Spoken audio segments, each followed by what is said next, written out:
This is the Benchwarmers Trivia Podcast. We have assembled the world's finest sports and trivia dorks to prove once and for all that we are just as bad at this as we were at sports.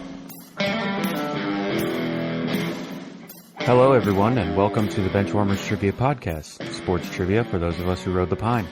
I'm your host, Walling, and today's game will be pitting the Benchwarmer team of Josh and Marcus versus Benchwarmer Luke, because autocorrect won't stop, and returning player Andrew Vahlenkamp. Welcome back to the bench, Andrew. Why don't you take a minute to remind us of where you're from, what teams you root for, and anything else you'd like to share. All right, so I live just north of Dallas. One big thing I'd like to share is I know I got ragged on last time for the University of North Texas, but we won the NIT. Hey, Go Mean Green. Plus, and won me some money, baby. That's right. Hey, I won some of my coworkers some money too. A bunch of the other coaches were coming in like, hey, we don't really watch your games. You know, I was giving them a little advice and everything. So I think I made everybody a little bit of money at work. Only problem is coach left, like, you know, 3 starters transferred to Kansas State. One went to like Georgetown or some Big East school. But hey, we got the NIT. Hey, championship's a championship. That's right. I'm a hockey fan for the time being again, but I'm pretty sure Stars are letting me down. So, yay! Sorry. The Stars seem to be one of the few like universally hated teams by the Benchwarmers. I'm not sure why or how that started. I think so. No? No, okay. Argue against you don't know why? I know why. I think Dan especially has made it real clear as to why, and I'm right there with him. Look, Stolen. What? Wait. As a former Dallas-Fort Worth area resident, when the Stars showed up, we were all kind of like, why did you guys take them from Minnesota? This doesn't make any sense. Like, we appreciate the sentiment, but should the hockey place have hockey? No. And, why would the state of hockey have a hockey team? Yeah. Come on. But to be clear, this is one of 12 teams that Walling calls his in the NHL. I have geographical plausible deniability here. So. Fair enough. So yes, and David, nice to hear your voice again. How are you doing? And what is your and Andrew's team name going to be? I'm good. I just want to say real quickly for anybody that's listening to this, I just got over my 3rd bout with COVID. Every time I travel, it seems I went overseas, came up with COVID. I went to Louisiana, came up with COVID. I went to San Francisco, came up with COVID. So there it is. But I'm better now. Feel like Superman because, you know, nothing can hit me. And our team name is actually inspired by the fact that I saw this crazy story today that apparently Bo Jackson has had the hiccups for a year. And the story that caught my eye was that he has been trying every remedy, every home remedy, every remedy you could read from every culture to get rid of hiccups.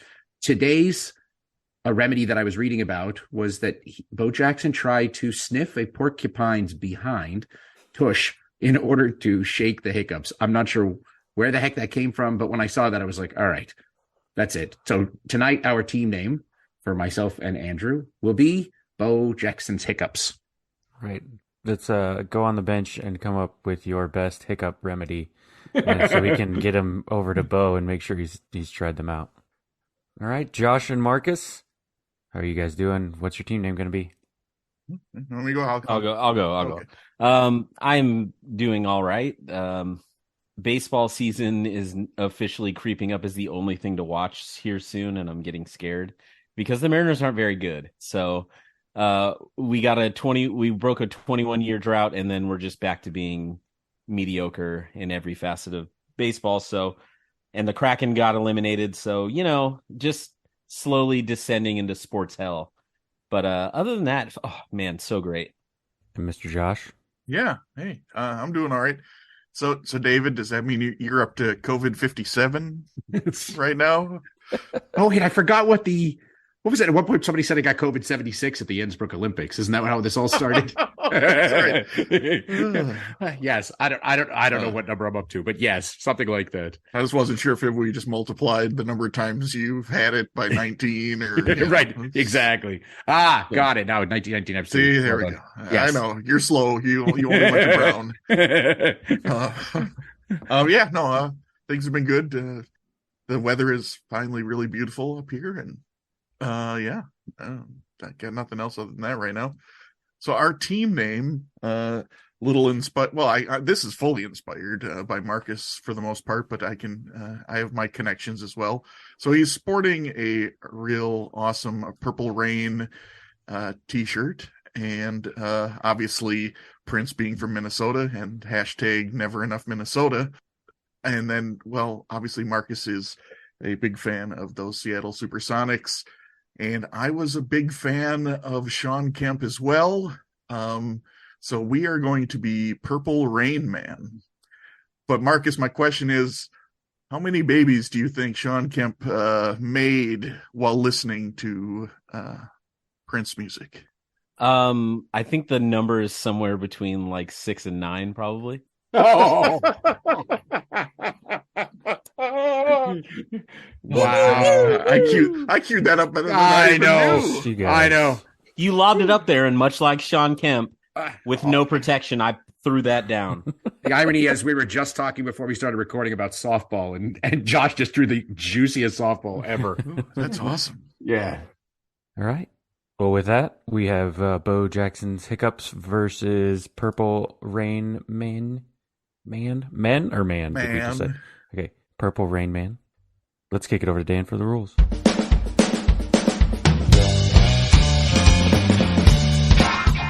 The game will consist of 4 quarters of play, each with different trivia style. The styles of quarters 1 through 3 will change from show to show, and I will explain them as we go along. Like any good sporting event, we will have a halftime show after the second quarter with entertainment questions. And in the fourth quarter, our teams will wager from their points accumulated to see who are today's clipboard captains, to be honored like the true benchwarmers they are. All right, let's get this game underway.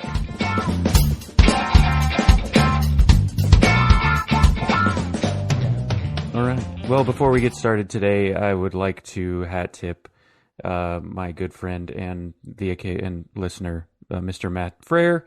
Matt wrote most of the game today. I took a few of the questions and tweaked them or changed them a little bit. So any ones that are bad are probably mine, and the good ones are his. Josh will probably be certain to remind me of that. This game is all about losers. So with that being said, the first quarter will be pre and post game.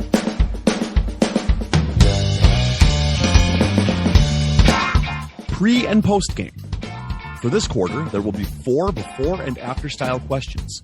For example, if I said, what all-time leader in receptions for the Indianapolis Colts was a Notre Dame safety drafted by the Minnesota Vikings, the answer would be Marvin Harrison Smith.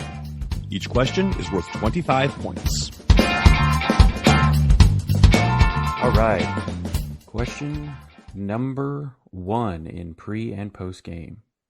This sweet swinging Texan golf great shares the record for the most second place finishes at the Masters with Jack Nicklaus and Tom Weiskopf with 4, and is also the American tennis player with a 1-4 record in major finals, losing all 4 finals to Roger Federer.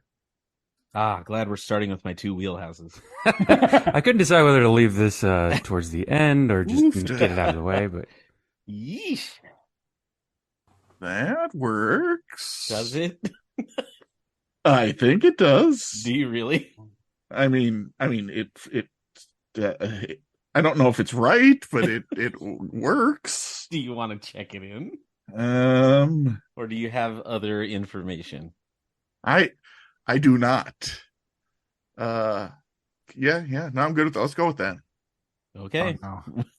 We're gonna confidently check in.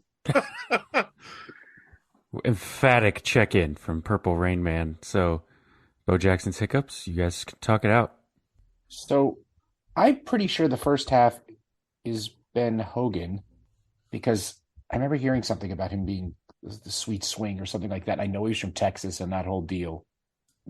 But Hogan? I can't. Okay, wait. Gun on? I sent a message. I don't know if it fits. I said my mother-in-law's going to be disappointed in me, though. She watches tennis all the time at her house. It's the only one I can think of, and I don't even know if they're... And so who did you say? Andre Agassi, but I don't know if their careers crossed. I sent those original ones thinking but I saw the one before. I don't know. So the only problem with Agassi is he certainly won more than one Grand Slam, so it's not him. Oh, But thank you for saying that because I know who did only win one Grand Slam. Andy Roddick. Andy Roddick. Oh, perfect. You're welcome. Okay. No, thank you. No, you poked my head in the right place. Okay, so Ben Hogandy Roddick. Yeah, there we go. We'll check in with that. That works too. That does. I like that better. All right. Well, I guess let's kick it over to Purple Rain Man for their answer then. Surprising to me, I just was looking at this and I was like, wasn't Andy Roddick not really great in majors? And Josh agreed. And then the first name that popped into my head that kind of rolled into Andy Roddick was Greg Norman, even though I have no idea about anything about him. And that's all we had. So we said Greg Norm, Andy Roddick.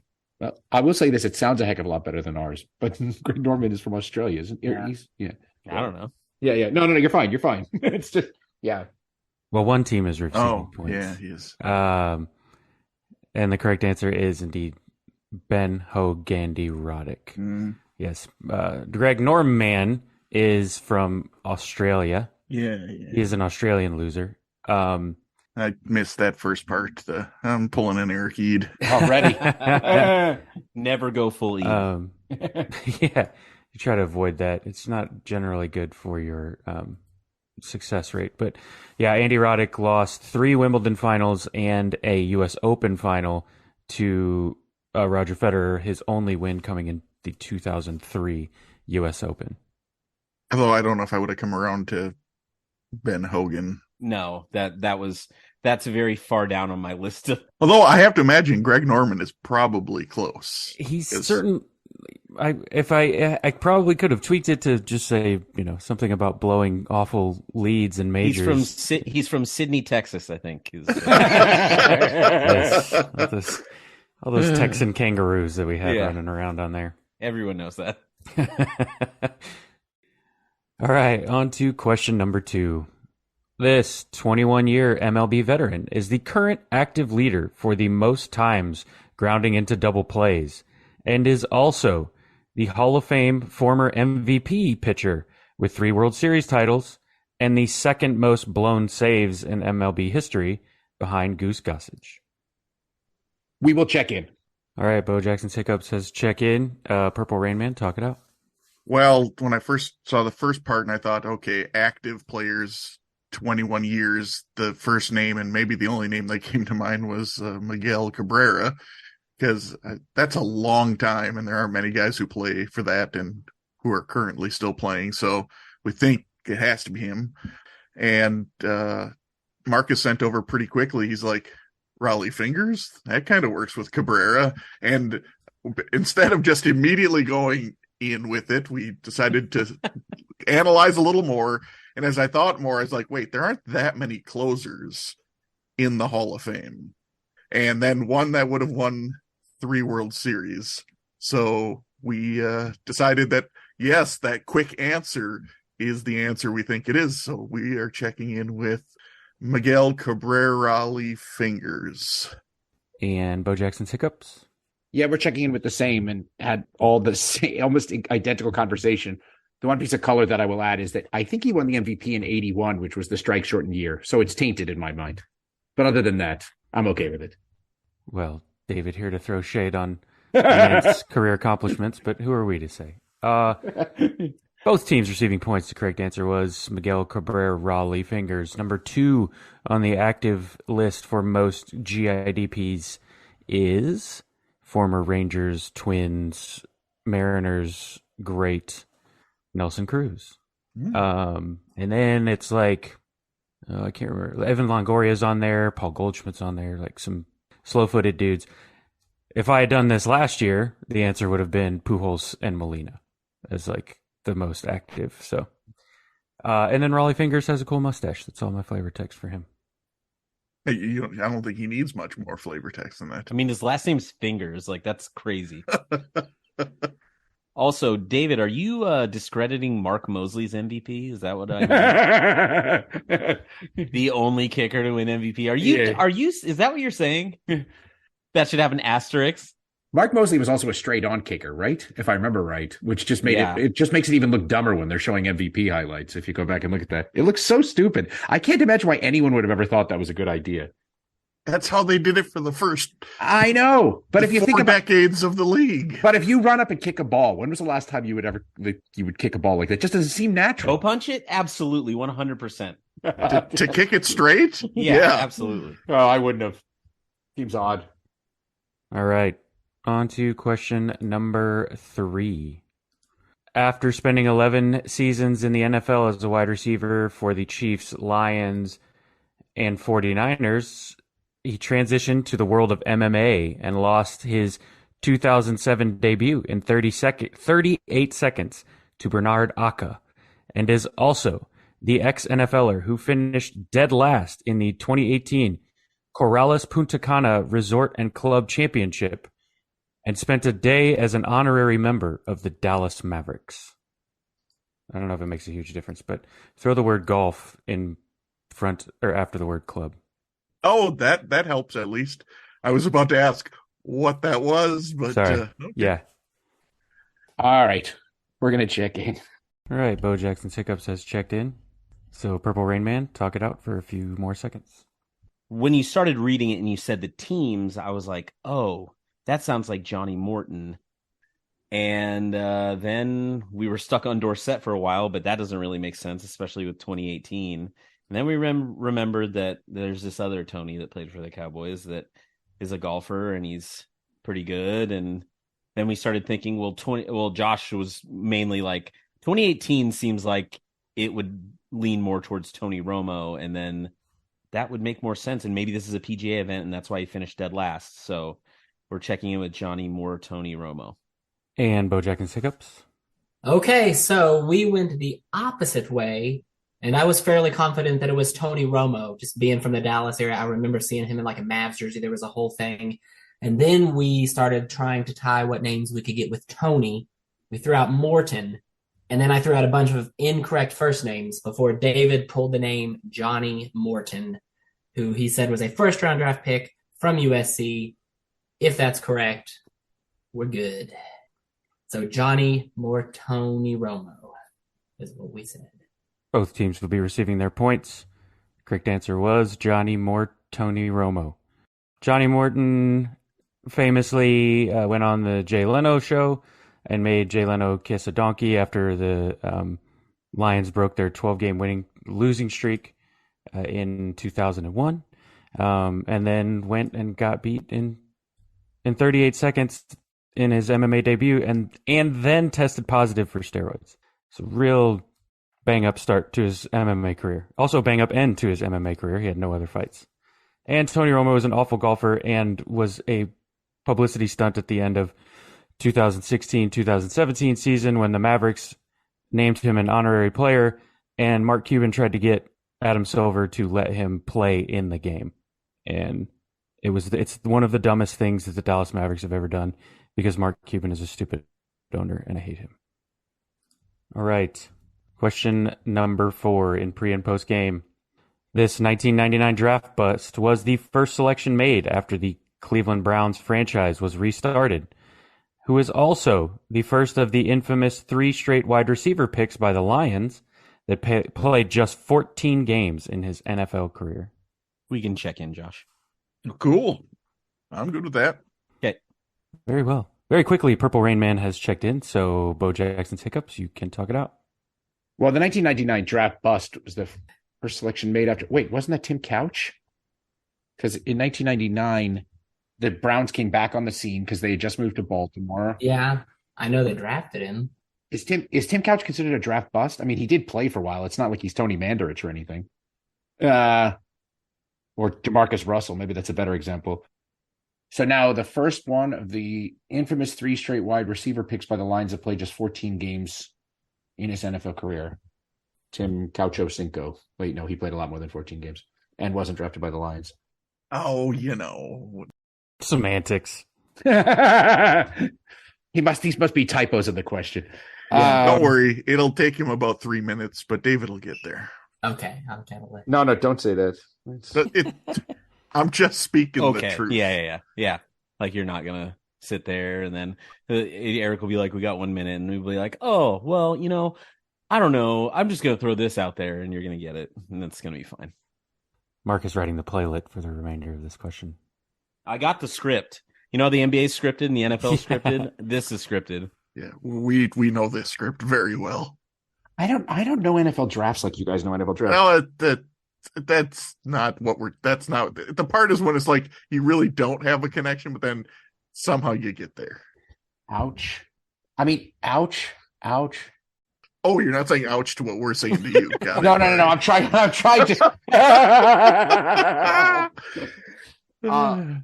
David had a slow reaction to all of us making fun of him. That hurt. Rude. Oh boy. Why did I remember this 3 straight? I mean, the infamous 3 straight. Hey, that's what I was asking. Is it saying that they're back to back to back? 3 straight, or is it 3 like? Oh yeah, 3 straight years, or is it 3 straight? Yeah, not like it may help me come up with it, but I don't know if it's back to back to back years, or if they took like, second round they got a receiver, third round they got a receiver, fourth round they got a receiver.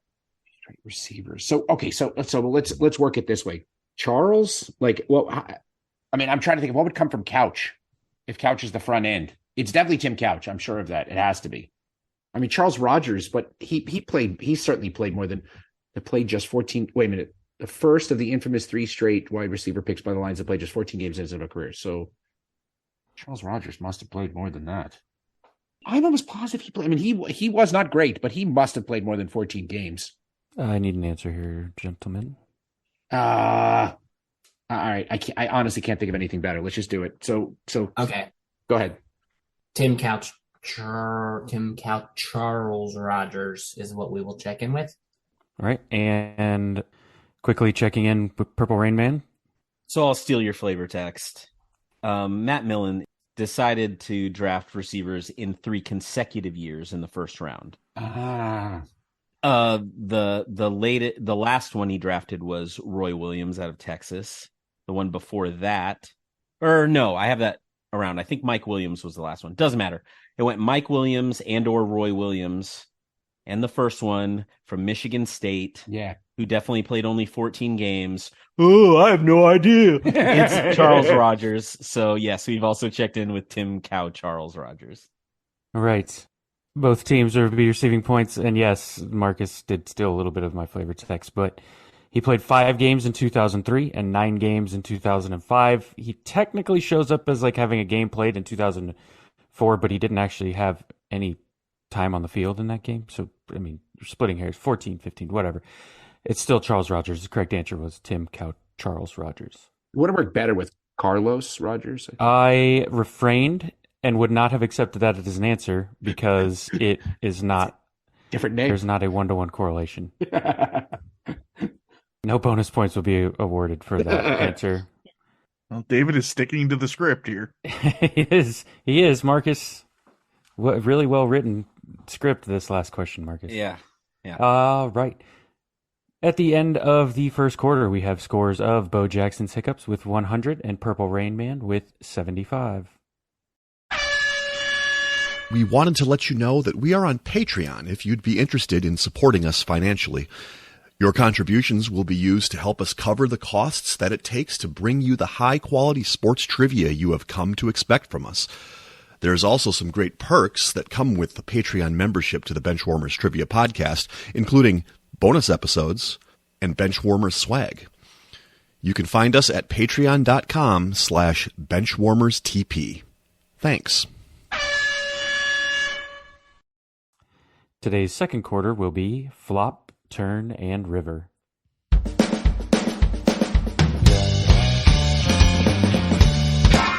Flop, Turn, and River. For this quarter, there will be 3 questions consisting of 5 clues. The first 3 clues will be given before the teams decide if they want to check in with their guests. The last 2 clues will be given one at a time, with teams deciding if they want to check in with their guests after each subsequent clue. If a correct answer is checked in after the first 3 clues, the team will receive 50 points. After the 4th clue, 30, and after the 5th clue, 20. Otherwise known as? Hey, I didn't write these, so I don't know if he has okay. a specific... Okay. It doesn't appear that it's known as... This is the I found a fun fact about a guy. I'm going to write a question. And I'm going to write a question around it, yeah. Hey, Right. not everybody who writes those, that's the thing. Just letting you know. Whenever I write them, I've found nothing interesting about somebody. I have to then find 5 interesting things about them. I do it Jeopardy style every time. So Question number 1. Who am I? Eric Walling.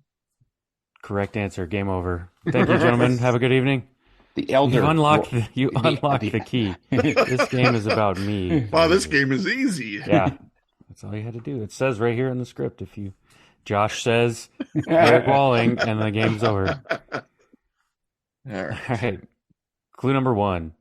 He began his college career at Western Illinois University before transferring to NCAA Division II Chadron State College in Nebraska. Clue number 2. He was drafted in the 3rd round of the NFL Draft in 1989. And clue number 3. He has lost a total of 4 Super Bowls during his NFL career. We're going to check in. Oh, uh-oh. All right. Well, Hey. Purple Rain Man has checked in. So Bo Jackson's hiccups, you can talk it out. So if he was drafted in '89 and he lost 4 Super Bowls, it's just Occam's razor says he was a Buffalo Bill, right? So it's not Jim Kelly. He went to Miami. It's not Thurman Thomas. He went to Oklahoma State. I mean, I don't have to run the roster. It's not Andrew Reid. I'm sure of that. It's not, Bruce Smith. It's so the first guy that when I was like walking the Bills roster in my head, the first guy that I came to that I cannot think of where they went to school is Don Beebe. So if you want to take a chance, we could go. Do you have any idea where Don Beebe went to school? I do not, but it matches the date and the team, and that's all I got is if you believe he lands around that day, I think he had to have played for the Bills. Being a Cowboys fan. Yeah. So here's the other right. And so one of the other clues coming up is going to have something to do with Leon Lett. That's going to be clue number 4, right? Because there's going to be a Cowboys reference in here. If you want to go with it. Yeah. Okay. Let's do it. Yeah. Let's do it. Because again, it's got to be a top 10 Bill, right? I mean, because he's not going to ask him, about some random. Yeah. Okay. All right. We'll check in with Don Beebe. All right. Well, Purple Rain Man, what did you check in with? I know I've been talking a lot, but this game seems to be falling like straight into my wheelhouse, and I have an in here. Shout out to Max Gray, who played for me. He graduated in 2014, and he had a scholarship to Chadron State University in Nebraska, and he played with a fellow by the name of Chad Beebe. And so I knew for a fact that Don Beebe went to Chadron. We knew it was a Bill, so and Josh was right there too. He said he was pretty sure about Don Beebe. So we have also checked in Don Beebe. Oh, clue number 4 here was he was on the inaugural roster of the Carolina Panthers in 1995 before moving on to the Packers, where he won his only Super Bowl. And David has a script for this game. So clue number 5 is he is well known for his play in Super Bowl 27, where he chased down Leon Lett. Yada, yada, yada. Correct answer was Don Beebe. Both teams receiving points. And listeners, I don't know if you caught it, but the name Don was accidentally said at the check-in of one Yes. Purple Rain Man. Oh, I heard David had it in the chat before. I'm not saying you didn't have it. I'm saying it's like all of a sudden I heard him say Don, and I went duh, and then I tried to catch myself. It was more. Yeah, it was the whole Don. Wait. Who said it? Marcus said it accidentally? No. Oh, Walling. Oh. So in all seriousness, I completely missed it. I'll have to go back now, but I completely missed that. So I almost asked Don Beebe's hiccups to check in. Oh, really what? That's and so funny. Sorry, my brain is running awesome. on a very small. I didn't catch it either. That's hilarious. I did because pretty quickly I sent a text that said, "Did you just say Don?" Oh, that's so funny. I had said it pretty quickly, in all honesty, but that is damn funny. I totally missed it. Oh, that's really Don was just short for David, and maybe he was. Yeah, exactly. Yes. So I'm assuming Chad Beebe is Don Beebe's son, or what? Yes. Okay. And he was on the Vikings for a little bit. Okay. Had a cup of coffee. Okay. Is he still with anybody right now? I'm not sure. I think he might be in the. He was even smaller than Don, though. He's a little guy. thought he was in the XFL. Maybe I'm thinking of. Oh, by the way, speaking of Shadron and Max, who played there with Chad Beebe, and do you guys remember that YouTube video of that white little running back Cody Paul? Mm-hmm. Where it was like went super viral, where they were calling him like White Barry Sanders or whatever. Yeah. Him in youth league. Yeah, well, he also was there at that same time. Wow. And he didn't really grow. He was like 5'6" and or 5'5" and like 180 pounds, but he was pretty good. But I was like, oh wow, that's crazy. That's funny.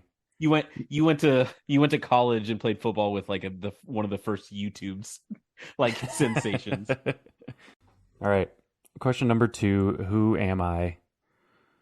Clue number 1, I have 2 NBA championships. However, I am on the list of the most NBA Finals game losses with 21 total Finals losses. Clue number 2, I played in a total of 6 Finals with 3 teams. Clue number 3, I won the 1981 Wooden Award and was only an NBA All-Star 1 time. We are going to check in. All right. Bo Jackson's Hiccups has check in, so about 30 some odd seconds for Purple Rain Man to talk it out. Okay, so I think when you asked about the Celtics, they may have won more in the 80s, but he might have only been a part of whatever. You know what I mean? Or do you honestly think they only won 2? Well, I'm not sure. Well, he would have been drafted in 81 probably, if he won the Wooden. Yeah. If he had been the one who won it. So if they had won in, because they won 86 and 84, something like that. I mean, you might be right, but I'm just trying to think of like in the 80s, right, a player that would have had 21 total Finals losses, right, would have probably been a Celtic going up against the Lakers. That's why I was thinking that. Well, I forgot they checked in, so we can just say it. We're talking about Danny Ainge. We know he absolutely played for the Celtics. I know he was absolutely on that Phoenix team that lost. And then I think I recall him on that Portland team that lost to Jordan and the Bulls. Okay. So he would have won the Wooden Award he went to BYU, right? Yes. Because initially I was thinking Sam Perkins, but Ainge sounds good, and that's 3 teams we know went to a finals. Correct. And he played in a ton of finals games. Right. I say we check it in. I think it sounds right. I like it enough where with them checking in and us already being behind, I'm willing to risk it. I think we have enough that it feels good. Yeah. Yeah, so, I'm in. All right. We're going to check in with Danny Ainge. And Bo Jackson's Hiccups? Oh, man. They followed the exact same path that we did to that. We also came up with Danny Ainge. We kind of bounced the 80s, talked about Celtics, Lakers, back and forth, landed on a Celtic. He mentioned Danny Ainge. Then we were looking at the teams. I said he played for the Suns. We knew he played for the Celtics. And then David mentioned that he played for the Blazers as well. So the exact same path to Danny Ainge as they did. And he went to my rival high school, by the way. Of course he did, because I always managed to write one. Yes, did he cross you up, David? He's probably, I think he's 10 David's years. Ankles. I feel like he's 10 years older than I am, but he went to North Eugene High School. So, yeah. Well, clue number 4 was I am the first non-Laker on the list of most finals losses. And then clue number 5, my number 22 is retired by my alma mater, BYU. Correct answer was Danny Ainge. Both teams receiving their points. Well done. Question number 3 in Flop, Turn, and River. Clue number 1. I was born in the Dominican Republic and originally signed with the New York Mets as a non-drafted free agent before being traded to Oakland in 2000. Clue number 2. I made my major league debut for the Brewers in 2005 after being traded for Keith Ginter in 2004. And clue number 3, I am a 7-time MLB All-Star and a 4-time Silver Slugger. What you got, Andrew? Names of Brewers. that I can think of from that time. Well, Of course, at the risk of sounding racist, I was about to say The looking only- at the other two. the only one of these guys that's going to satisfy clue 1 is this. Okay. Right? At the Well. risk of sounding racist. Well, he gave me a list of brewers, and I was like, these guys I are could not only part of think the of three. DR. I'm Okay. so sorry. I mean, I it's didn't not- mean to. I I'm wasn't sorry. thinking about clue 1. I was just thinking about brewers from the early Yeah. 2000s No, that's fair. That's fair. that played. Oh man. Okay. I wish we could put that as the episode title. At the risk of sounding racist. I'm truly not. I'm be clear. kidding. Oh man. Whew. All right, let's take another clue, okay? Okay, All right, that's fine. We'll take another clue. All right, Bo Okay. Jackson's Hiccups has taken another clue. So, Purple Rain Man, if you guys let me know what you want to do pretty quick. I mean that Yeah. the country. Yeah. That got me thinking that with what I said. I sound like LA Knight. Yeah. But I don't really have a real strong other than That sounds pretty good. I mean, if you want to go for it, we can, or we could take a clue. Oh man. I think we should do it. All right. Yeah. Okay. Yeah, let's do it. All right, we're gonna check in. Wow. All right. Go you guys. Purple Rain Man has boldly checked in. I love this. Well, we're behind. We got to try and Right. make up some points. I hope they put Russell Branyan. Noted Dominican Russell Yeah. Brand. that's one of the names I have. Dominican legend. We eliminated him from the list with the Really? earlier comment after I didn't read clue 1 and was just thinking of Branyan is Really basically players. Smith in the Dominican. That's the whole title. Wait, it's at the risk of sounding racist. Dominican legend Russell Brandy. I just wrote down noted Dominican Russell Branyan as a show title, so we might be able to pull that off. All right, Walling, All right. hit us. Clue number 4. I lost back-to-back World Series with the Texas Rangers. Okay. Well, I mean, Oh, Nelson Cruz. did he play with him? Oh boy. He might have I come don't up with the think- Brewers. So He- now I'm concerned about the other name I mentioned because he went to the Houston Astros. But was he with the Rangers when they lost back-to-back World Series? No, he wasn't. He was before. Right. Because I Exactly. remember watching those World Series. So if you Right. think, okay, So Scrap. Nelson Cruz was with the Rangers then. yes, He could easily Yes, be he could botched the ball. Yeah. seven-time All-Star, 4-time Silver Slugger. That sounds viable. Well, then if you, yeah, I'll say honestly, I- the clue about being traded for Keith Ginter does nothing for me.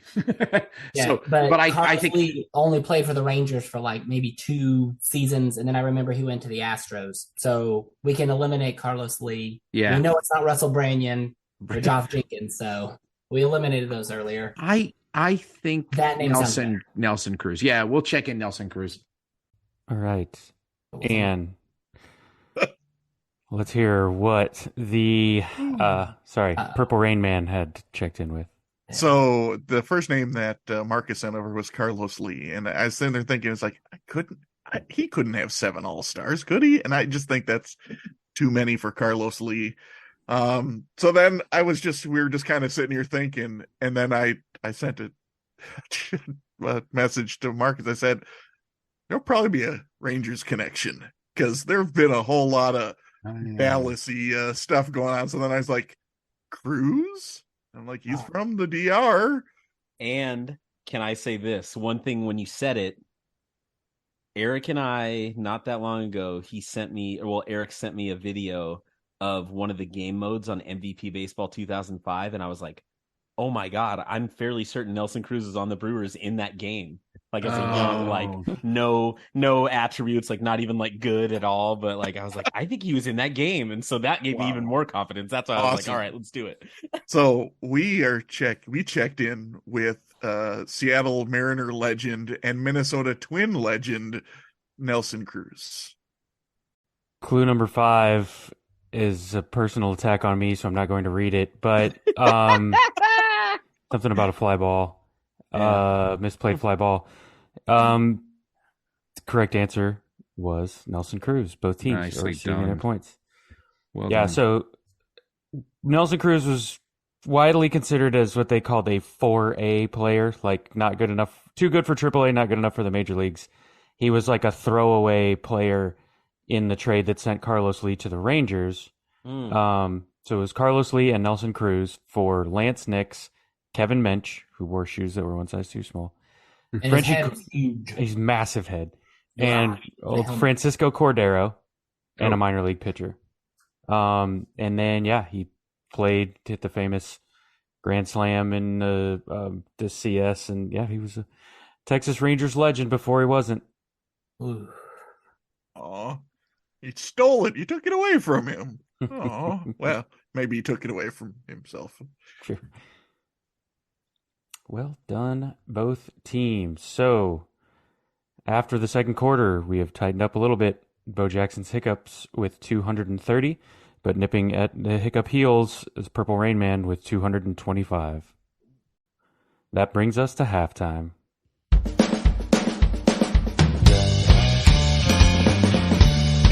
It is now time for the halftime show.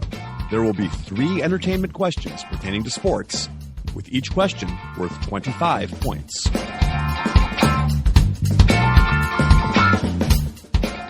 Okie dokie. Let's go on to question number 1. We got questions about movies involving lovable losers, because that's a theme here. Question number 1. Before losing his right hand, Roy Munson was an up-and-coming bowler from Ocelot, Iowa. He won his first tournament in 1979 worth $1,500. What foot care product was the sponsor of that 1979 bowling tournament? Oh, okay. Well, Yep.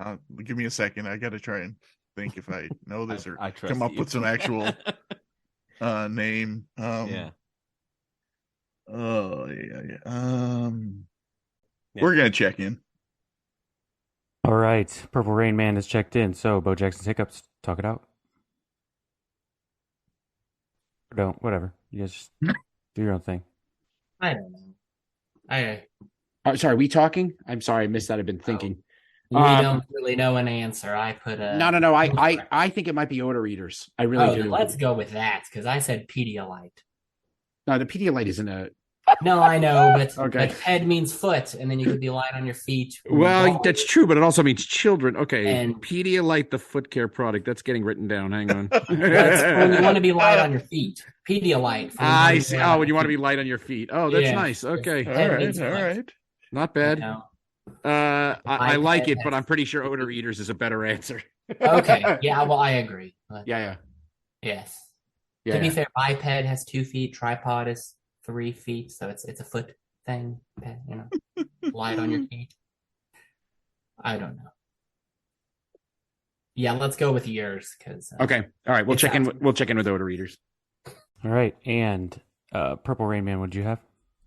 Don't have a strong inkling on it, but some of the ones I was thinking is like Tenactin. It's like, well, that could be, or Dr. Scholl's. But in the end, I have seen the movie. I don't remember this, but it seems like odor eaters would be the funniest of the bunch. So we also checked in with odor eaters. A Pedialite would be the funniest of the bunch. Yes, Pedialite. It would Sorry. take it'd take a certain amount of explanation, maybe That's like true. 30 or 45 seconds worth. Yeah. True. But True. Okay. Fair enough. Yeah, neither team receiving points. Correct answer is Pedialite. Both teams are receiving points. The correct answer was indeed odor eaters. Will Ferrell provided a bunch of the background like shout outs and taunts during that tournament and then the subsequent Reno Open. So the voice in the background was shouting at Roy Munson was Will Ferrell. Before he was. Wait, what's the timing of this? Kingpin was in It's the like 90s. mid 90s. He was on Yeah. SNL, So probably. Yeah. Anyway. All right. SNL cast. All right, question number 2.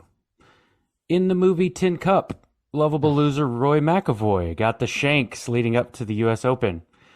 In order to correct them, his caddy Romeo advised him to put all his change in his left pocket, tie his left shoe in a double knot, turn his hat backwards, and put a stick behind his left ear.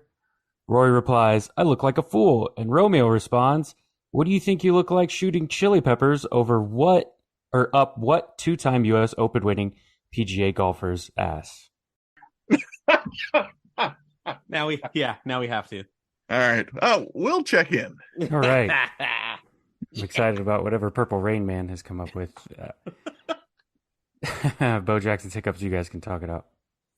So I just confessed I've never seen this movie. So I was just trying to think of guys who likely won 2 U.S. Opens. I hate to say this out loud, but Lee Trevino's probably won about 2. Would they have actually gone to like shooting chili peppers up Lee Trevino's? Da-da-da-da-da-da.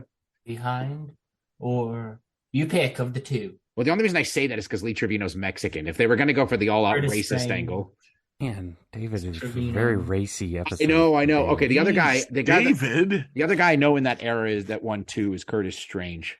And it does sound good shooting up Curtis Strange's ass. Like that sounds, You got a coin?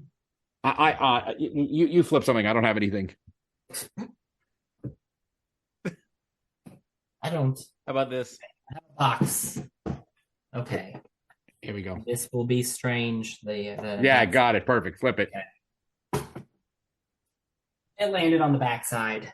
That would be Trevino. Okay, we'll check in with Lee Trevino. And if it's strange, whoops. Yeah, it's all right. It's probably neither. Purple Rain Man? The first 2 chats that went back and forth were never seen it. So Wow. we would have no idea from that. So then Marcus got up and was doing whatever he was doing because he was going to be no help to me, and I'm not any help either.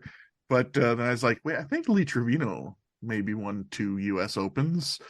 And Marcus said, I said it because he was in Happy Gilmore, and I said that's what got me thinking of him. So I was like, okay. Yeah, and since we we both sent the said chat it at like the exact same time, completely independent of each other. correct, And- so since we both sent the name at the same time to each other, we decided to do that. So we checked in also with Lee Trevino. Nice.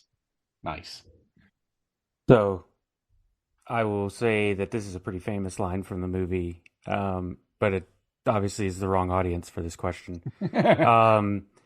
And I will say that your answers are better than the right answer. So neither team receiving points here.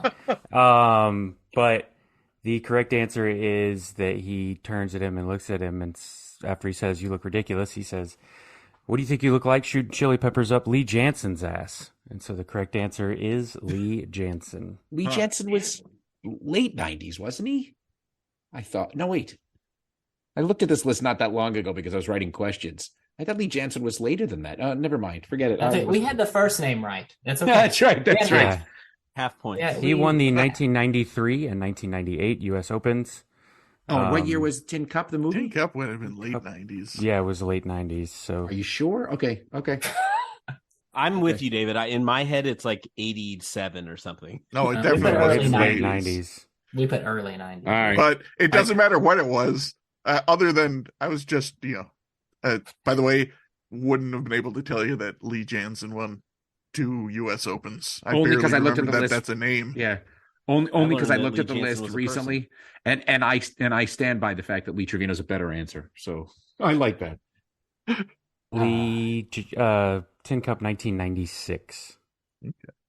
So one of them was before. Oh, okay. So the clue was So the written- question was asking just at the end was what 2. It didn't got say it. that He wasn't didn't part of the say movie. that. Yeah. Sorry, I was just trying totally to get it. misparsed that. Yeah, you're totally right. Yep. My bad. Not that I would have said Lee Jansen anyway. I wasn't going to get it no matter what.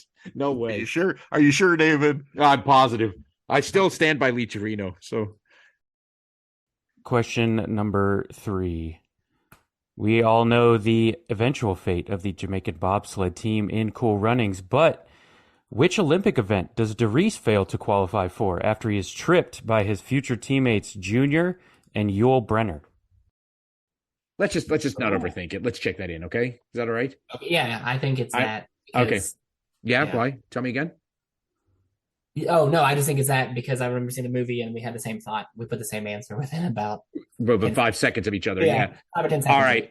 We are going to check in. Right. Bo Jackson's hiccups has checked in. All right, Purple Rain Man, you can talk it out. I think it's a 100-meter dash. I know it was a sprint. I don't recall there necessarily being a turn in it either. So, and like you said, the 100-meter is the Jamaican national sport. So, yeah, I was like, it's the national sport of Jamaica. It's just sprinting. Yeah, I'm good with the 100-meter. Okay, check that in. All right, and Bo Jackson's hiccups. Oh, we said the same. Sorry, I'm zoning out. We both typed 100 meters within about 5 seconds of each other. So we both said same 100 meter for the same thought process. We knew it was sprinting. Jamaica, yes. We'll lock it in. Both teams are receiving points. The correct answer was the 100-meter dash. Yes, he is Junior Falls, and I almost forgot that there was a character named Yul Brenner, and that made me laugh as I was looking this up. Doesn't he do the quote in the mirror? I am, the quote. Yeah. And I see pride. Yes, that's it. I see power. Yeah. Does anybody remember the name of the cart of the bobsled itself? Do you remember what name they gave it? Oh, God, no. Okay. So that was Tallulah was the name of the cart. And if you remember, everyone laughs, and then the one guy says, that's my mom's name. And then everybody was like, it sounds like a great name. So, the guy with the dreads. That's a deep cut. Yeah, it is a very deep cut. Yeah. That's a deep cut. Guy. Yeah. Not a bad trivia question, just a deep cut. If we go deep into Cool Runnings trivia one time, we'll pull that back out for that game. I might remember it next time. Yeah. All right. After halftime, the scores have changed, but the lead has not. Bo Jackson's hiccups 280, Purple Rain Man 275. Now on to the second half. We'd like to take a minute to invite you to follow us on Facebook, Instagram, and Twitter at BenchwarmersTP. We also have a Facebook group for fans of the pod called The Bench. Join us there to comment on the latest episodes and share cool sports facts and trivia. If you'd be willing to rate and review us on iTunes or Stitcher, we'd greatly appreciate the support so that other people may find this podcast. Thanks. Today's third quarter will be 5-on-3.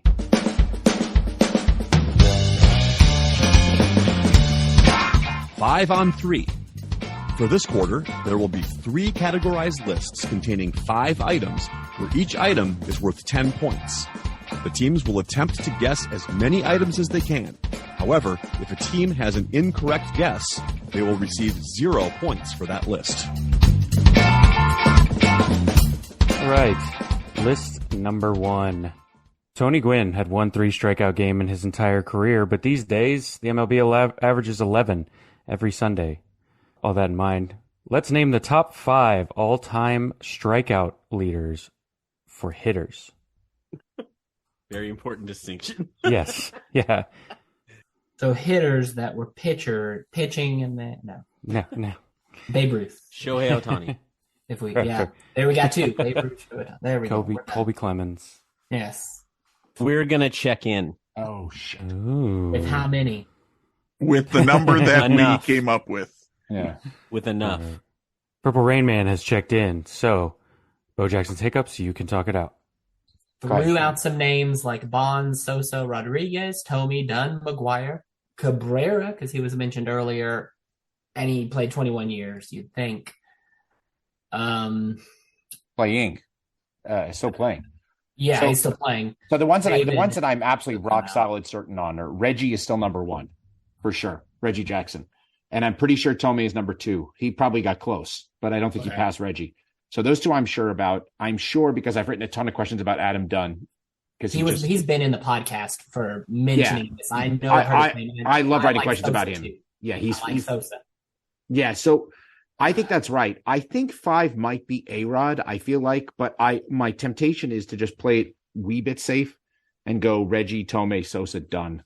Okay, that's fine. Because, to me, seeing you next, Bonds and McGuire, A-Rod, Bonds, McGuire, Cabrera, they're all, those big swingers. I don't really know where they would land, but I feel confident with like Jackson, Sosa, and Dunn for sure. And you said Tomey was up there. Well, let's do that. Cool. All right. So then we'll check in with Jackson, Tomey, Sosa, Dunn. Oh yeah. And Purple Rain Men, man. Yeah, we were both agreed on number one. It's always Reggie Jackson. It's Reggie Jackson, untouchable up there at the top. Josh came with Jim Thome, and then he threw out Adam Dunn, and we were both kind of like, but then I was like, he is the definition of the two outcome player. He's either hitting it out or he's striking out. So we decided to go with Dunn. I was for sure about A-Rod. Yankees legend. Alex Rodriguez. And then we ended up, what is that? That was the four. Jackson, Thome, Dunn, and A-Rod, and we were not sure about a fifth. We threw out Miguel Cabrera, but we just weren't sure where or how close he was. So we checked in with Reggie Jackson, Jim Thome, Adam Dunn, and Alex Rodriguez. Right. So going from the top here with 2,597 with a bullet, Reggie Jackson. But not actually far behind him was number 2, Jim Thome, 2,548. Number 3 on the list, Adam Dunn, 2,379. Number 4 on the list, Sammy Souser with 2,306.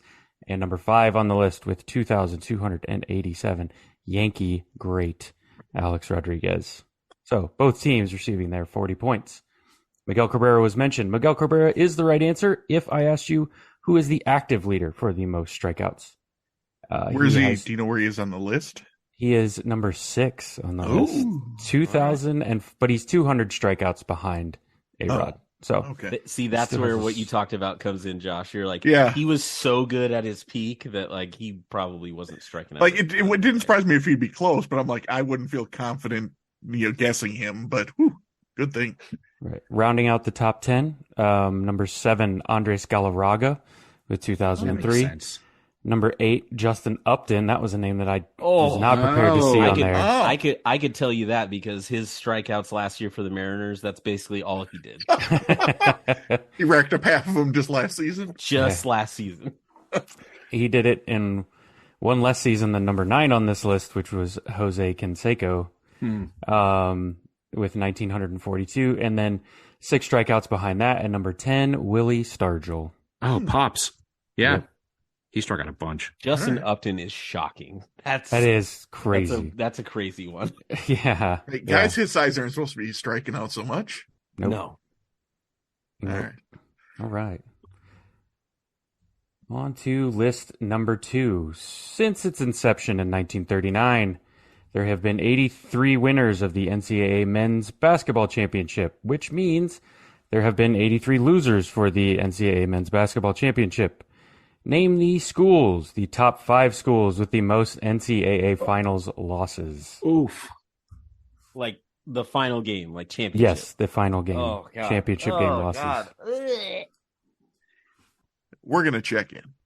Purple Rain Man has checked in. So there's one half of Bo Jackson's hiccups that is kind of talking it out while watching David talk out something else with someone else. It's very animated what's going on. No, this is an audio medium. Is he talking now with his wife? We should just dub it over, and I'll do like. Is that a caterpillar? See the or a dolphin. wave? The dolphin goes in the water right and out now. of the water. I think Dylan I wasn't Brooks sure if he was is doing the maybe a greatest caterpillar Oregon move. duck of all time. That's what David's saying right now. okay. Headphones are coming David, back I on. said we're locking in the 5. Too late. I said What? Really? Did you say that? No, but I counted no. down. We checked in. So I you talked it out guys with are free to talk it myself. out.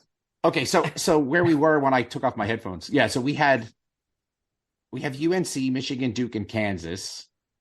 And then we're throwing around some other ideas. Andrew said Ohio State, and I said I feel good about that, but I don't feel great about that. So my temptation is to go a little bit conservative and just take 4. And then you nixed Michigan State, UCLA, and Kentucky. Well, definitely nixed UCLA. Kentucky could be viable. They do make it a lot. I mean, I'm partially going. Better? Well, go ahead. Sorry. Oh, I was going to say, are they more likely in your mind than Ohio State? I put them both about the same. See, what I'm doing is I'm going from the fact that I have a rough idea of how many Final Fours they make, and I know how many championships they make. That's why I know that UCLA isn't on the list. because they made it so many of the times. So what's that? No, that's fine. That's fine. That was your hand motion. That's what you were doing. Yeah, earlier. Like, I was talking to somebody at work About dolphins. About the dolphins. the caterpillars. So they said and that you waves. work at an aquarium, David? Eric said you're an aquarium. You're the dolphin. Definitely not. So my temptation is Duke, Michigan, Kansas, and UNC, and I'm floating around because the other problem with Michigan State is I feel like they've made it a lot, but they've won a high percentage of the times. Okay. So I don't like them as much. Ohio State or Kentucky those guys could be the 5, but I don't know if I want to take a chance because if it's neither of them, then we're toast. So how about if we check in with 4? Okie dokie. That works with me. All right. So we got all 4 last time. So. That's true. So we'll check in with UNC, Duke, Michigan, Kansas. Duke, Michigan, Kansas. Okay. And sorry, Purple Rain Man, what'd you have? There were some very similar teams being bantied about there, and we had a different 4. Well, 3 are the same, but a different 4th. We also had Michigan, Kansas, and North Carolina. But we have Kentucky as our 4th. I just wasn't there with Duke, but so yes, we checked in Michigan, Kansas, Kentucky, North Carolina. Both teams will be receiving their points. Well done, everyone. So, tied for number 1, 3 different schools. One of them being the 2022 finals with North Carolina, Kansas, and Duke, all with 6 losses. Michigan with 5 and tied with 4, Kentucky and Ohio State. Huh? Oh. David, you were right. Yeah. Wow. Hey, you said they were right there. Who'd have thunk it, David? Marcus. Although he didn't feel confident enough to give it an answer, though. So, but the script only said a 4 for them, right? That's what the script said. So Right, yeah. you couldn't go for a 5th. Right. The team with the most NIT runners-ups, because this is when you'll need for your Rolodex, the Dayton Flyers with 5 NIT runner-ups. You know who has never been an NIT runner-up, but one Mean Green. That's right. Fun fact. Jamario Thomas. He was a running back. And he was my favorite player in college football that year. It was pretty good. List number 3. Give me the top 5 franchises with the most games lost in NBA Finals history. Whoa. Let's see. Danny Ainge.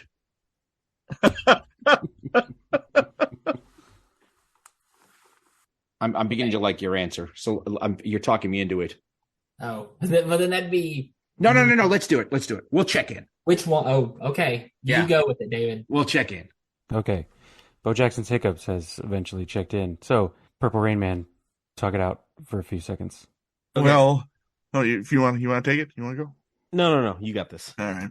Well, I think the top 2 have to be the Lakers and the Celtics just due to sheer volume of going to the finals. Because one thing I pointed out, which is going to come into play with our 4th answer, is you can win the series, but lose up to 3 games. So you can accumulate a decent amount of losses even in winning. So we have the Lakers and the Celtics as definites. Marcus came up with the 76ers. I think they're up there. And then we were just trying to see if we could come up with any others. I asked about the Warriors, and they've been to the finals so many times. And once again, I know they've won most of them, but I don't think they necessarily swept. I think they lost 1, 2, 3 games, so I think they hopefully have racked up enough. Just once again, they've been there so many times. It's like there aren't that many franchises that go a lot, I think. So we're checking in with 4: Lakers, Celtics, 76ers, Warriors. All right, Bo Jackson's Hiccups. Yeah, I'll spare you all the drama. We checked in with the exact same 4. And we had the Knicks hanging in the wings. Yeah, we did it. NBA 2K. That was the one I kept bringing up, NBA 2K.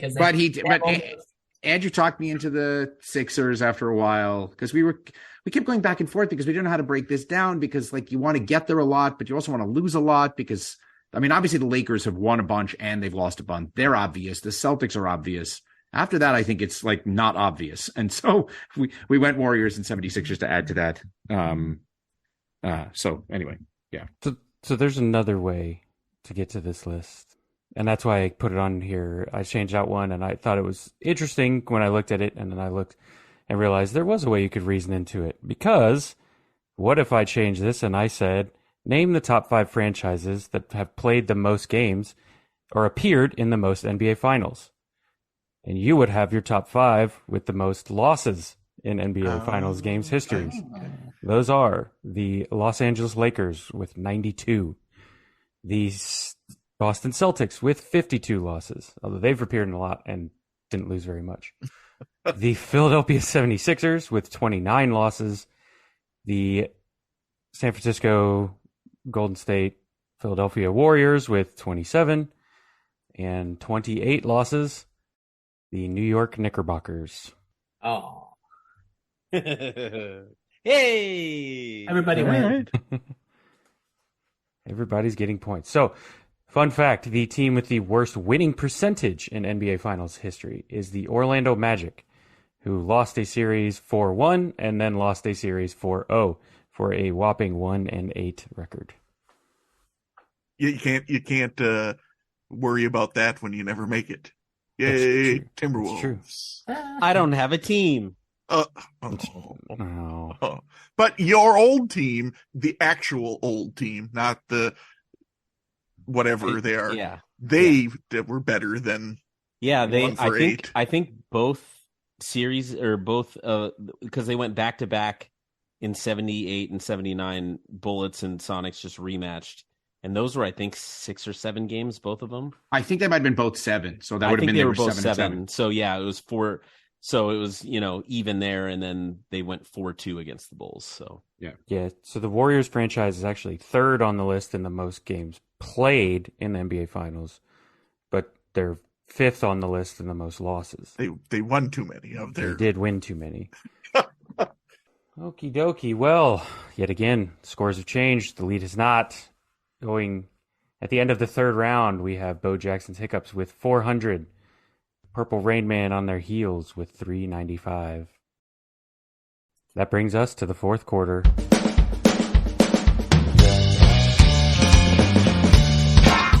The 4th quarter, known as Put Your Fours Up. This quarter consists of 4 categorized questions that teams will wager up to 100 points each, not to exceed their current point total. Categories for today are as follows. Question 1. As far as losers go, you win in baseball. Question number 2. Can I kick it? Apparently not in NFL.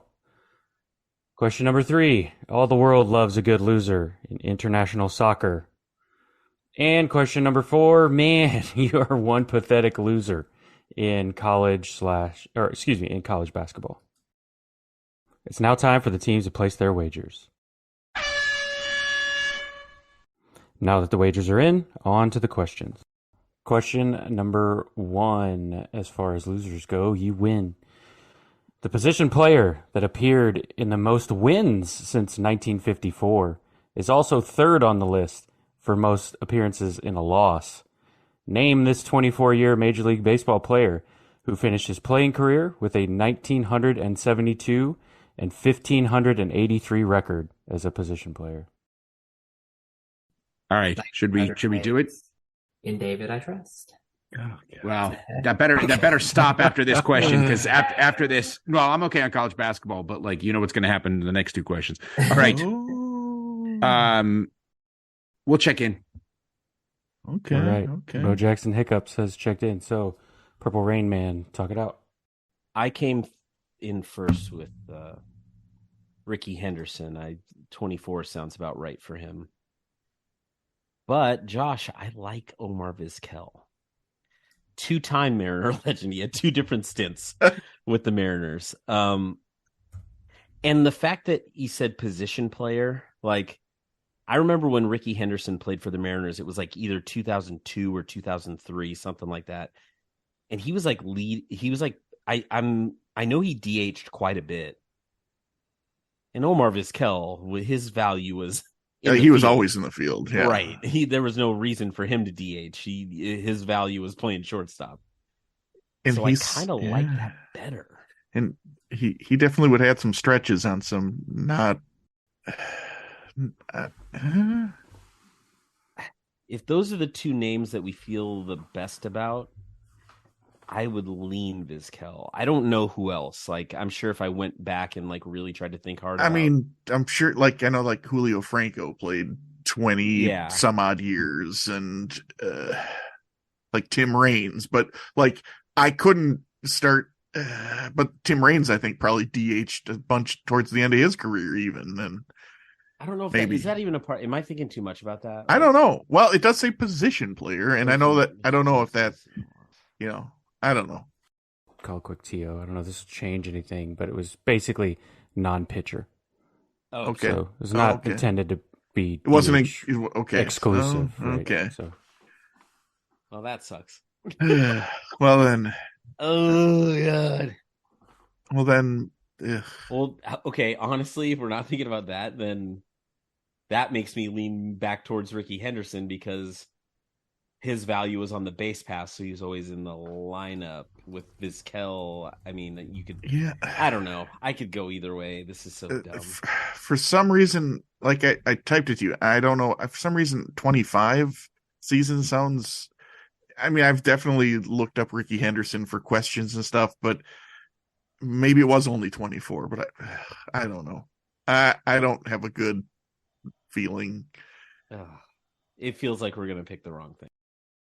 I would maybe lean Vizquel just because, like I said, for some reason, 25 seasons is the thing that keeps pinging in my brain about Henderson. Okay. And that could be completely wrong, but You know what? I'm gonna I'm gonna take this burden on my shoulders, Josh. This is me taking a stand for no reason. All right. Let's check in with Ricky Henderson for a while. All right. And Bo Jackson's hiccups. We talked about Ricky Henderson and Omar Vizquel, but eventually we went with what I felt like was a even more obvious answer, which maybe it means it was too obvious. And we checked in with Pete Rose, who probably bet on a whole bunch of those games. So there was another way to get to this answer. When you start looking at the overall record that this person compiled, there is one baseball player in MLB history that has played in over 3,500 games. His name is Pete Rose. Yeah. One team is receiving the points. So I guess Ricky it didn't matter which way we went. Ricky Henderson, not a bad guess. Ricky Henderson is 6th on the list of losses and 6th on the list of wins. Okay. He is, I want to say he is number 4 all time in total games played. Okay. So number 2. Hank Aaron. Hank Aaron is number 3 on the all time games played list. He was, let me see, number 2 on the wins list and number 4 on the losses list. Okay, but I want one more guess. Yaz is really high on the games list. He's got to be pretty high up there, right? Yaz, number 3 on the wins list and number 2 on the losses list. The number 1 on the losses list, Rusty Staub. Nice. Yeah. That would have been a question. Well, scores have changed, but we'll recap them in a bit. All right, let's go on to question number 2, shall we? Question number 2 is, can I kick it? Apparently not in NFL. Did you know that the worst career field goal percentage is 47.1%, and it is held by Tommy Davis, who kicked for the 49ers from 1959 to 1969. But coming in at 48.6, can you name the famous football sportscaster that is number 2 on the list of futility? Pretty sure I can. You just answer him, David? Did you say, yeah, I'm pretty sure I can? I'm pretty sure I can. I thought I heard that. I was like, you got to read the question. You're like, I'm pretty sure I can. That was awesome. David's positive affirmations were supposed to be in his head. Do you feel good about that, Josh? Yeah. Yeah. I mean, okay. Yeah, let's do it. We're going to check in. All right. Purple Rain Man has checked in, so Bo Jackson's hiccups, you guys can talk it out. I am. This has to be Pat Summerall, right? Yeah. I mean, I He's know a he was a sportscaster. kicker, right? I know he was a kicker. He was a longtime announcer. He played in an era when guys didn't hit because they had that stupid straight on kick, so they weren't as accurate. I can't think of who it would be otherwise. I can't think of many kickers that went on to be famous sportscasters. It's got to be. I just can't think of anybody else who's even close. Is that all right with you? Yeah, that's fine with me because I said I would have to think about a sportscaster who played football and then was a kicker. So, all right, we'll check in with Pat Summerall for 100 points. All right, Purple Rain Man. Yeah. Chalk another one up. I guess this could enter on your bingo card if you choose to, if you got a space you're not sure about. NFL films, I remember distinctly a bunch of Pat Summerall talking about it, and it said Pat Summerall kicker. And so who's the most? He's about as famous as you get as a sportscaster. So that seemed like it was right, and Josh agreed. So we checked in with Pat Summerall for 100 points. Both teams are receiving their points. The graduate of the University of Arkansas with a major in Russian history, which I would be curious how many people from Arkansas can claim that they have a degree in Russian history, but we'll maybe tackle that later. I know Jerry Jones doesn't. Boy, that's not, yeah. Yeah, the correct answer was Pat Summerall. So we made 100 total field goals. He did have a 97% extra point success. So, and he did. I feel like I could do. I could pass 47% on extra points. So I don't know. No, I'm kidding. The old extra points. Yeah. I was gonna say the old ones. Yeah. Okay, after 2 questions, we have a score of Bo Jackson's Hiccups has 600 and Purple Rain Man has 395. And now for the category everyone was waiting for. All the world loves a good loser. That's international soccer. No? Okay, sorry. Well, I didn't write these. Which country has lost the most World Cup finals? Or excuse me. Which country has lost the World Cup final the most times? Their 4 losses were in 1966, 1982, 1986, and 2002, but they have not lost the finals since. We'll check in. Yeah, we did. I'll put this one on my shoulders. All right. Yeah, well, Well, Purple Rain Man has checked in, and 50% of Bo Jackson's Hiccups is here to come up with an answer. Well, I can talk it out because I guess I don't have to have I'll switch back over to David there. Not huge soccer fans, neither of us. Just try to think about countries that would be there. We wagered 0, so I don't think it really mattered what I said. So Brazil, I don't know. Argentina, Brazil, Japan, Spain, you pick it. Okay. What are you thinking, David? The land We'll go with mass. Spain. Spain sounds Okay. good because I'm pretty sure Brazil and Argentina have been pretty successful at least. But I've seen a list like on Sportical of countries that have at least been there a lot. Spain was on there, the Netherlands, Germany, Brazil, Argentina. We'll go with Spain. They're right there in the middle. All right. Well, Purple Rain Man, what'd you have? I mean, I don't think it's a shock that everybody knows I'm not a huge fan of soccer, but for this podcast, you have to write questions about a variety of things. And I've looked at the World Cup, and most of this information didn't do much for me. But 2002, I do believe that Germany lost to Brazil. So we're checking in with Germany for 95 points. 95, Germany. One team is receiving their points.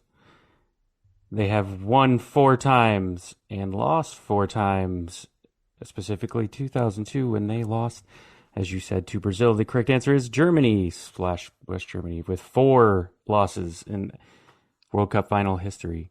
The Netherlands has reached the final 3 times, but has never won. So they are the one with the most appearances without a victory. The scores have switched a bit. We now have Bo Jackson's Hiccups with 600 and Purple Rain Man with 490. All right, we will go on to question number 4 with, man, you are one pathetic loser in college basketball. There have been a total of 9 men who have won the NCAA championship as a player and a coach, but only one who has lost both. He lost the 1953 NCAA championship as a player and lost 3 times as a head coach to go with his 2 victories. Can you name him? We're going to check in. All right. For the final time tonight, Purple Rain Man has checked in. So, Bo Jackson's hiccups, you can talk it out. Well, I sent teams to David. I said, hey, 50s basketball, I don't know. UCLA, Kentucky, Indiana, Kansas, any of those clicking? You know the coach at any of those teams? And I think he's still... And then he said, hey, no better way to start the week. Sorry. Oh, that was just me. I was reading his. Sorry. And now he is pondering. And whoever it is, we're saying it has lost this championship in 53 and came back and lost 3 times as a head coach. So somebody who is 2-3 as a head coach, correct? That's how that would read, yeah. That's what the question says. Yeah.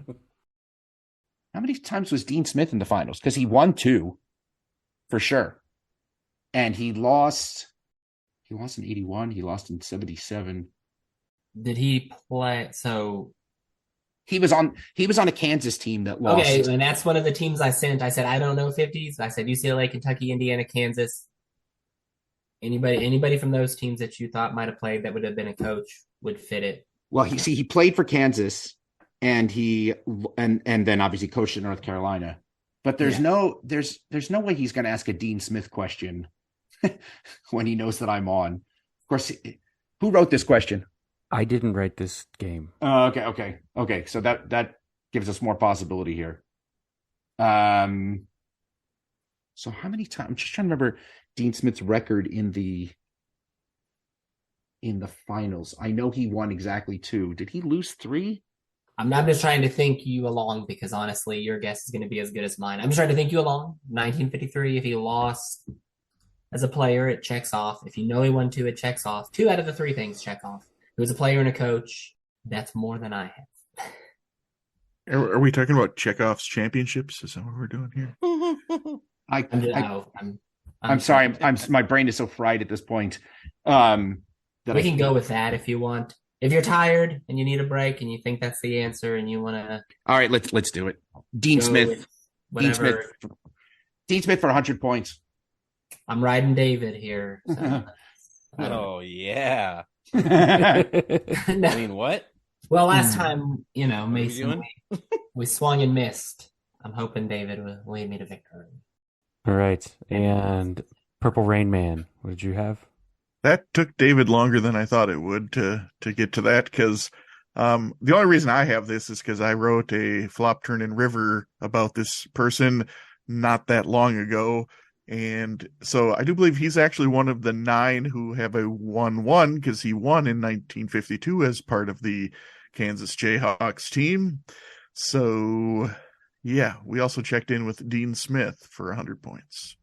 Both teams are receiving their points. The correct answer was indeed Dean Smith. He lost in the 1953 finals after winning the 1952 finals as a member of Fog Allen's KU Jayhawks, and then lost 3 times during his tenure while winning twice. So good job to everyone. Okay. Purple Rain Man finishes with a respectable 590 points.